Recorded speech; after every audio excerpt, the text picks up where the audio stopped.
I had a very challenging few months using spreadsheets when I first started in my job in the corporate world. You can do lots of spreadsheet training courses online prior to starting, but I found there's still lots of housekeeping and spreadsheet etiquette rules which are hard to single out in these large online courses. So you end up learning the hard way on the job, making mistakes in front of most of your colleagues. That all stopped though once I implemented the 8 tips and tricks we're going to be covering in today's video, which will help you come across like a spreadsheets pro.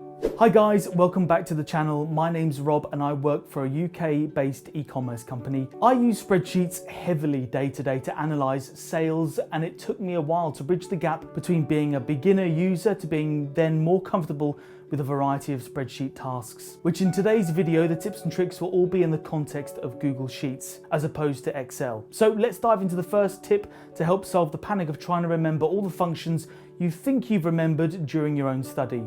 If you're new, this tip will help you deal with tasks quickly without panicking on having to remember all the functions you've learned in your spare time. This Sigma symbol here gives us a drop-down menu, which essentially is your functions cheat sheet from the most basic to the more advanced functions. Google Sheets already does do a great job of prompting you when you start typing a function, but what if you don't realize what functions are even out there to use? For example, if I wanted to add up the entire column here of sales results, I just select the cell where I want the results to go, select sum from the drop-down menu, and then the range of numbers I want the system to add, and there we go. Now, sum is of course an easy function to remember anyway, but heading to the Sigma menu reminds you of what else is available. For instance, it helped me realize that the equals max function easily helps me locate the highest figure in a range of data, because you're not going to be able to do that by eye if it's a long list of results, i.e. work out which one's the highest figure. So select the cell where you want the information to go, select max from the drop down list, highlight the range of figures you want the function to search through, press enter, and there we go, that's the highest figure in the range. So make sure you use that drop down list to educate yourself on the tools at your disposal. It's important to ensure your spreadsheets are organized and not cluttered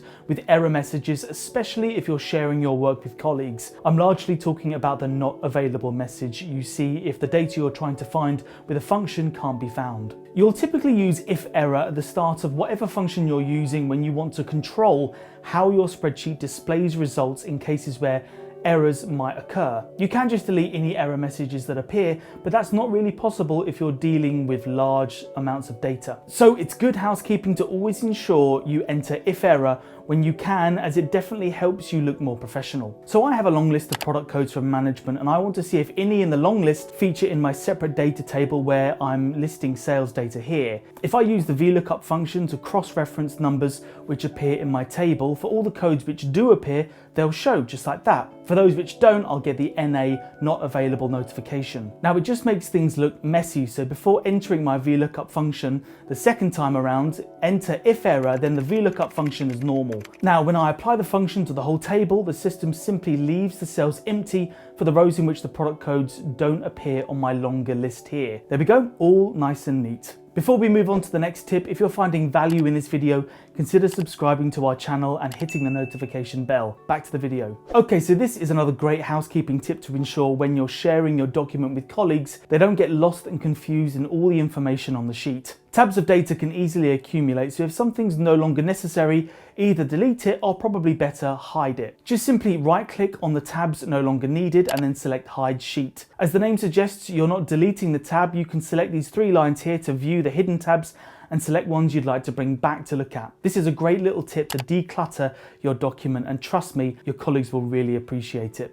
This is another great housekeeping trick that can literally stop information disappearing. If there's a lot going on in a document, it's easy to forget you could be working on a table of data that's been drawn in from elsewhere using a function. If you then delete the tab you brought the information in from, the results you wanted to keep also disappear on your current sheet. You can see in this table there's a function hiding underneath the content of these cells, which in this example is a VLOOKUP function used to draw in the data from another tab. To make sure you never lose this information, it's useful to highlight the data you've drawn in, copy it, and then immediately paste it back again. This just repastes the data, so it's now just text in the cells and not a function result. Now, when I delete the tab I brought the information in from, nothing happens to my data table here. This is also really useful because often other people will use your sheet and may accidentally delete tabs, not realizing they're messing up your work.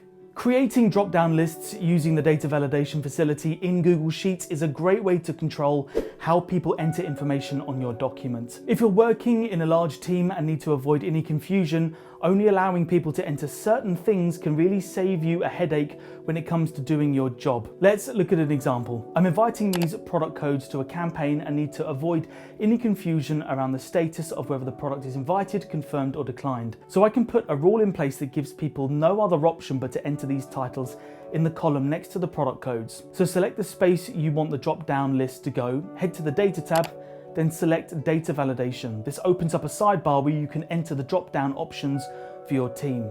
I want them to only be able to enter accepted, declined, or invited. Press OK and there we go. So when the team members hear back about a product, they select the arrow and only have the choice of these options. If they try to type something else, this option is rejected. If you have a large workload and need to quickly reference what actions need to be taken, giving your team only these options is incredibly helpful.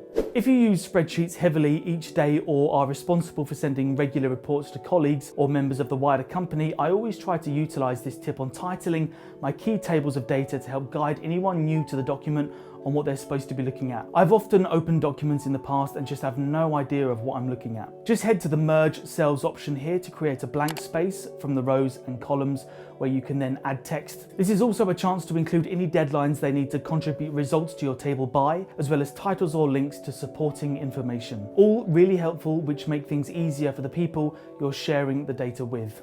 It can be really annoying if you're working on a sheet and someone comes in and starts filtering the data and removing the information you need. This is easily avoided by creating a filter view, which is basically your own private view of the spreadsheet, which you can change without this affecting how your colleagues view the sheet if they're using it at the same time as you. Highlight the entire range to ensure each column gets automatically filtered, then select Data, Filter Views, then Create New Filter View. Don't forget to title your new filter, and a pro tip if you're sending data to colleagues is to copy the filter's URL, then copy this link to a word in an email you're sending so that they can easily click the link and go straight through to this private filter view.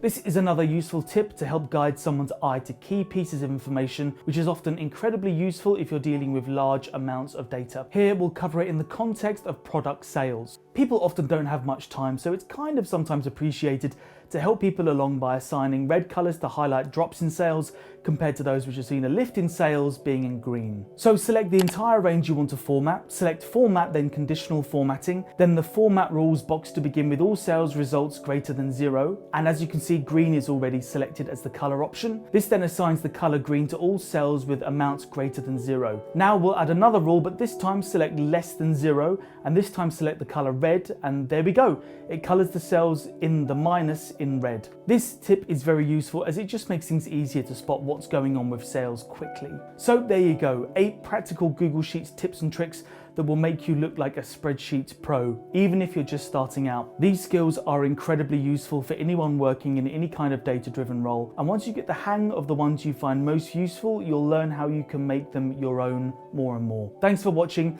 Now, during the video, I mentioned the VLOOKUP function quite a few times, and if you don't know what that is or how it works, make sure you watch this video. And if you found this video helpful, please give it a thumbs up and don't forget to like and subscribe to the channel. And I'll see you soon for another video.